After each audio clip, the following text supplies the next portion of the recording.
Bonjour à tous. Jamais dans l'histoire, l'Union européenne n'avait pris publiquement une telle claque en pleine figure de la part d'un grand dirigeant mondial. Et ben, ça y est, c'est fait. C'était il y a quelques heures par le vice-président de Donald Trump, J.D. Vance. Et vous allez voir, il n'y est pas allé par quatre chemins. Tous les sujets y passent. C'est une attaque en règle nucléaire contre l'Union européenne qui rend d'ailleurs hystérique les euro-gagas. Je vais vous donner quelques réactions. Vous allez voir tout cela de manière très précise dans cette vidéo. Alors vous me direz, c'est pas ça qui va nous sauver, nous Français. C'est vrai, on ne sera sauvés que par nous-mêmes. Mais c'est entendu par des millions et des millions de gens et c'est sacrément utile. Ça donne envie d'être libre, ça donne envie du Frexit, de souveraineté, d'avenir. Merci donc de partager cette vidéo pour cela. Merci pour vos commentaires, vos pouces en l'air et aussi beaucoup.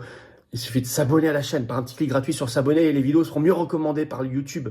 Si vous êtes abonné plutôt que pas abonné à la chaîne, pour vous, c'est juste un petit clic gratuit sur le bouton s'abonner. Profitez-en pour appuyer sur la petite cloche à côté, comme ça vous êtes notifié en plus ensuite dès qu'il y a une nouvelle vidéo qui sort. C'est automatique. Merci pour ce petit abonnement, ce petit clic qui est très efficace, très utile, très vital. Nos rendez-vous, samedi 22 février, ça approche justement la grande manif nationale pour le Frexit qu'on organise. Rendez-vous dès 14 h à Paris, place du Palais Royal pour le cortège national pour le Frexit. Soyez là. Venez, faites venir. Ça va être exceptionnel de monde et d'énergie et de combativité. C'est notre avenir dans cette année 2025 qui est tellement importante. C'est un appel à la résistance, une année 2025 qui change tout. Il y a deux pétitions nationales. Une pour interdire les injections ARN messagers en France, puisque ça y est, ça commence dans le monde. Elle est en lien, vous pouvez la signer et relayer. Une autre, ça se décide le 19 février au Parlement pour que Richard Ferrand ne soit pas à la tête du Conseil constitutionnel, signé et relayé. Et évidemment, on me l'a demandé tellement de fois que je l'ai mis, ça y est, le lien vers ma grande interview à Thinkerview. Voilà, je l'ai mise. Si vous ne l'avez pas vue ou si vous voulez la relayer, elle est en lien directement sous la vidéo en description. Ah oui, 2025, c'est l'année où il faut y aller. Pas être seul, mais ensemble, pour tout réussir, tout gagner. Non plus que vous, peut-être. Vous pouvez adhérer ou reprendre votre adhésion, ça n'est plus à jour, à vous de vérifier. Vous pouvez également faire un don au mouvement pour nous permettre de financer nos actions. Je rappelle que nous n'avons pas 1 euro de subvention publique, nous sommes parfaitement libres, indépendants, 100% anti-oligarchiques. Et je rappelle que tout ça, chaque euro pour une adhésion ou un don, c'est défiscalisé aux 2/3 pour vous. Ça fait baisser massivement vos impôts, profitez-en. Comment on fait pour adhérer, réadhérer dès maintenant? Vous êtes les bienvenus. C'est le premier lien sous la vidéo en description. Il est là. Faire un don au mouvement, c'est le deuxième lien sous la vidéo en description. Ou également, ces liens sont sur les-patriotes.fr, notre site. Tout est défiscalisé aux 2/3. Énorme bienvenue aux nouveaux adhérents patriotes. Bravo aux réadhérents également et aux donateurs. On y va. On y va parce que c'est un discours historique qui nous attend. Le plus incroyable jamais prononcé par un grand dirigeant mondial contre l'Union européenne, qui témoigne d'une vision du monde. Alors les euro-gagas diront, mais ils font ça pour affaiblir l'Union européenne, ils en ont peur. Mais non, ça correspond à une vieille vision du monde chez Trump, qu'il a exprimée depuis longtemps, fondée sur les nations, les peuples libres et la souveraineté nationale. Et je vous signale que les États-Unis ont toujours au contraire soutenu, vous le savez, l'Union européenne et la construction européiste contre les nations, parce qu'ils savent que ça nous affaiblit. Là, ce qui se passe avec Trump, c'est une révolution, mais c'est une exception. Ça rend hystérique, en tout cas, les euro-gagas. Alors, le discours. Déjà, on en avait un peu parlé au Grand Palais lors du sommet mondial sur l'intelligence artificielle, donc à Paris le 12 février. J.D. Vance, le vice-président américain, était déjà là. Il avait fustigé le règlement européen DSA de censure. Je ne vais pas vous relire, je l'avais déjà fait dans une vidéo récente sur cette chaîne. Là, il va beaucoup plus fort et beaucoup plus loin. D'abord, il nous dit « Vous êtes votre propre ennemi ». Bien plus dangereux pour vous que la Russie ou la Chine. Ça, c'est très intéressant. Je vais vous citer le premier extrait. La menace qui m'inquiète le plus concernant l'Europe n'est ni la Russie, ni la Chine, ni aucun autre acteur extérieur. Ce qui m'inquiète, c'est la menace intérieure, le recul de l'Europe sur certaines de ses valeurs fondamentales, des valeurs qu'elle partage avec les États-Unis. Alors il va expliquer, notamment il fustige Thierry Breton et le bouclier démocratique européen qui permet d'annuler les élections. Extraordinaire, je vais vous lire un extrait. J'ai été frappé par le fait qu'un ancien commissaire européen, c'est Thierry Breton, soit allé à la télévision récemment, je l'avais partagé en premier, et se soit réjoui du fait que le gouvernement roumain ait annulé une élection entière. Il a même averti que si les choses ne se passent pas comme prévu, la même chose pourrait arriver en Allemagne, c'est vrai. Ces déclarations désinvoltes, ajoute Vance, sont choquantes pour les oreilles américaines, mais pour les nôtres aussi, qui se rassurent. Et d'ailleurs, il va plus loin, encore plus loin dans le discours sur la Roumanie, en disant ceci. Nous sommes donc à un point où la situation est devenue si critique qu'en décembre dernier, la Roumanie a purement et simplement annulé les résultats d'une élection présidentielle sous le prétexte fragile de soupçons d'ingérence des services de renseignement et sous une pression énorme de ses voisins continentaux. Si j'ai bien compris, l'argument avancé était que la désinformation russe avait affecté les élections roumaines. Mais je demande à mes amis européens d'avoir un peu de perspective. Vous pouvez penser qu'il est mal que la Russie achète des publicités sur les réseaux sociaux pour influencer vos élections. Nous le pensons aussi. Vous pouvez le condamner sur la scène mondiale. Mais si votre démocratie peut être détruite avec quelques centaines de milliers de dollars de publicité numérique d'un pays étranger, alors elle n'était pas très solide à la base. En gros, il est en train de vous dire, vous nous sortez un prétexte là. La réalité, c'est qu'il ne voulait pas que Georgescu, qui est pour la sortie de l'UE et de l'OTAN et de l'OMS, soit élu. Mais ça, on en reparlera parce que c'est en train d'évoluer dans un très bon sens. Mais c'est incroyable qu'il parle de ça. Enfin, c'est extraordinaire avec un détail en plus. Alors, il parle de l'hypocrisie totale des européistes, je cite. Pendant des années, on nous a dit que tout ce que nous finançons et soutenons est fait au nom de nos valeurs démocratiques communes. Tout, de notre politique en Ukraine à la censure numérique, est présenté comme une défense de la démocratie. Mais quand nous voyons des tribunaux européens annuler des élections et des responsables de haut niveau menacés d'annuler d'autres scrutins, nous pouvons nous demander si nous respectons nous-mêmes les normes élevées que nous prônons. Vous êtes des hypocrites, dit-il. Vous parlez c'est toujours au nom de la démocratie, etc. On peut y ajouter ce qui s'est passé pendant le Covid, bien sûr. Alors, il se prononce pour la liberté d'expression contre le règlement européen DSA de censure. Je cite un autre extrait. Si vous avez peur de vos propres électeurs, il n'y a rien que l'Amérique puisse faire pour vous. Je regarde vers Bruxelles, où les commissaires de la Commission européenne préviennent qu'ils entendent fermer les réseaux sociaux en cas de troubles civils dès qu'ils y détecteraient des contenus haineux. Ou encore ce pays même, donc là il est en Allemagne, où la police a mené des descentes chez les citoyens suspectés d'avoir publié des commentaires antiféministes en ligne sous prétexte de combattre la misogynie sur Internet. Il y va. Il ajoute, la liberté d'expression, je le crains, est en recul. Il parle du Covid. Je cite un autre extrait. L'administration précédente, il parle aux États-Unis de l'administration Biden, a menacé et harcelé les entreprises de réseaux sociaux pour qu'elles censurent ce qu'elle appelait de la désinformation. De la désinformation comme l'idée que le coronavirus aurait probablement fuité d'un laboratoire en Chine, une hypothèse aujourd'hui largement admise. Alors je viens ici aujourd'hui non seulement avec une observation, mais aussi avec une offre.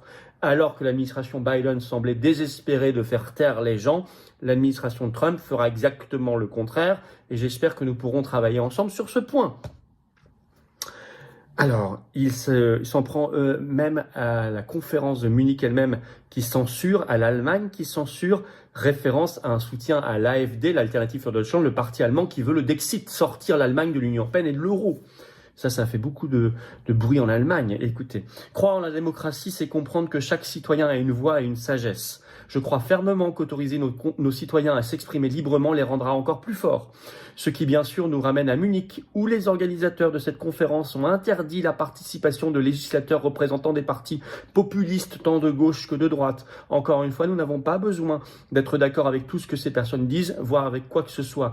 Mais quand des dirigeants politiques représentent une partie importante de l'électorat, il est de notre devoir au minimum de dialoguer avec eux.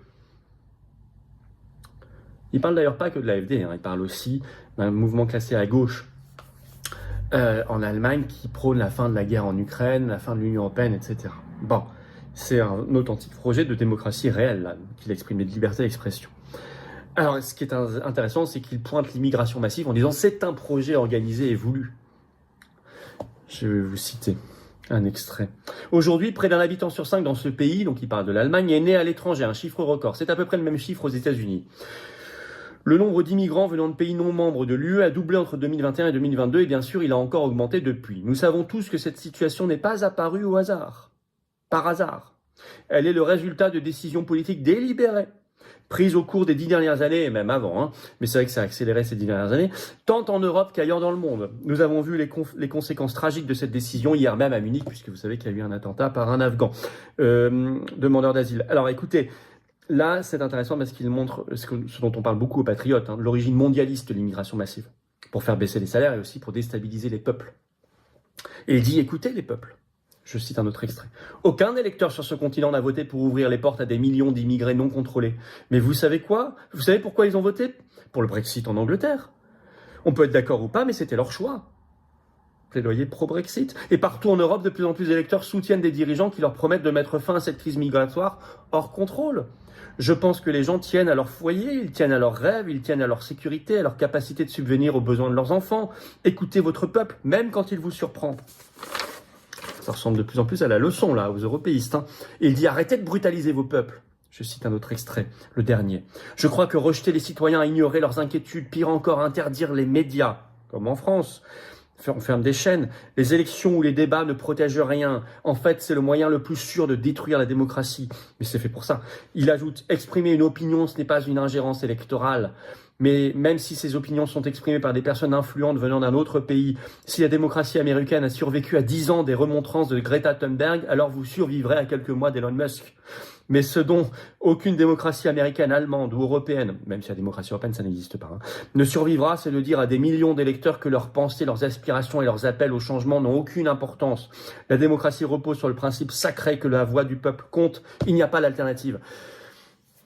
Alors voilà, c'est monumental, c'est une leçon, que ça résonne partout. Merci de partager la vidéo, un petit clic gratuit sur s'abonner. Mais vous allez voir maintenant les réactions hystériques des Eurogagas. Et c'est pas exhaustif, il y en a eu plein. Preuve que ça a touché, ça a frappé juste. Leur hystérie prouve qu'il a frappé juste. On va commencer par Nathalie Loiseau, l'eurodéputée macroniste qui dirige la commission au Parlement européen en charge de mettre en œuvre le BDE, bouclier démocratique européen, qui permet de censurer et d'annuler les élections. Elle a réagi sur son compte X ce 14 février, je vous cite son tweet. C'est à se demander si l'esprit de Munich n'a pas une mauvaise influence sur les discours que certains y prononcent. Critiquer l'Europe et sa démocratie quand la Russie nous menace, il fallait oser. J.D. Vance l'a fait. Elle est rageuse. On a également la journaliste propagandiste, ultra Eurogaga, ultra atlantiste, Marion Van Rettergem, qui a déclaré sur son compte X ce 14 février, je cite, J.D. Vance défend la liberté d'expression alors que l'agence AP est virée de la Maison Blanche pour appeler le golfe du Mexique par son nom.